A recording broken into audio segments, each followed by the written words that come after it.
Hey y'all, I'm Gray the TF2 Workbench guy, and I'm here with another weapon rebalancing video. Which one is this even? I think it might be the 5th, maybe the 6th. I'm not 100% sure. This rate we're going to be talking about the Sandman first. I, I think it's balanced stat-wise, but the fact is it's not fun to play against. And it's kind of just a very low point for whoever gets stunned, especially since your death is almost guaranteed depending on the class, especially if you were hit from long range. And at long range, it's almost just luck. So, my suggestion is just to change stun to greatly reduce speed. That way, and possibly attack rate or something.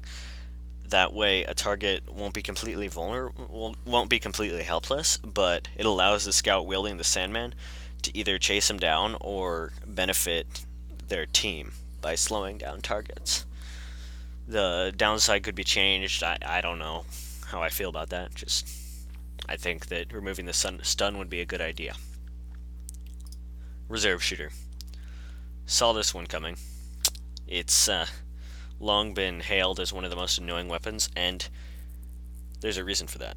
It's available for both the soldier and the pyro, and the reason it's so bad in that situation is because the two classes, it's not, they don't have the same ease of blasting things into the air. The pyro has a readily available air blast, while the soldier's rockets are harder to aim at least, and require a little more technique to blast into the air with.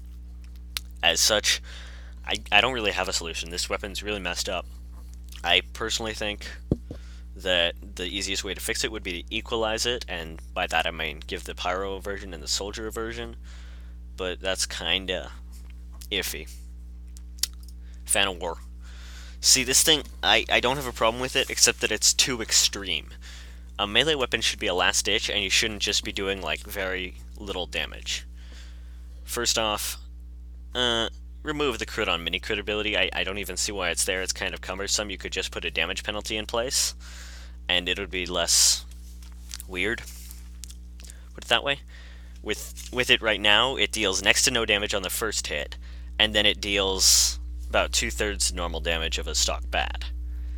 And that's a little too variable. It doesn't sit right with me. So a damage penalty, 50% sounds alright. That would help. That way on the first hit it would do maybe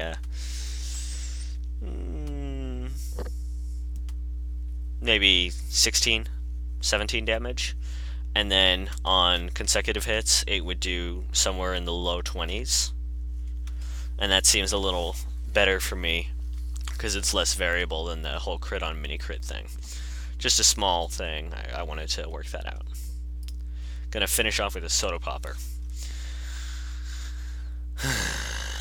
The deal here is that it's just too powerful in that it confers both a massive firing speed bonus, which is useful, very useful for DPS, and it's very dangerous, as well as that massive height advantage and mobility advantage.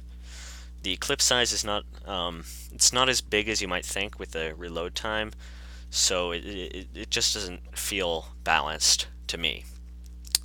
And I feel like a good way to change it would, don't give it the higher jump thing, because that's insane. Don't give it mini crits either, because mini crits on Scout are never a good idea. Almost never a good idea. And make it so that it builds automatically whenever you have it equipped, rather than having it active, and then activates automatically, so that you can't, like, control it. That might be a little iffy, but I think it could be a little more fun to play like that. Give it some bonus that would work like that. I'm very vague on this because I'm not sure how to fix it, but I know that it needs fixing, and this could be a way to go about it. Appreciate your watching this video. See you next time.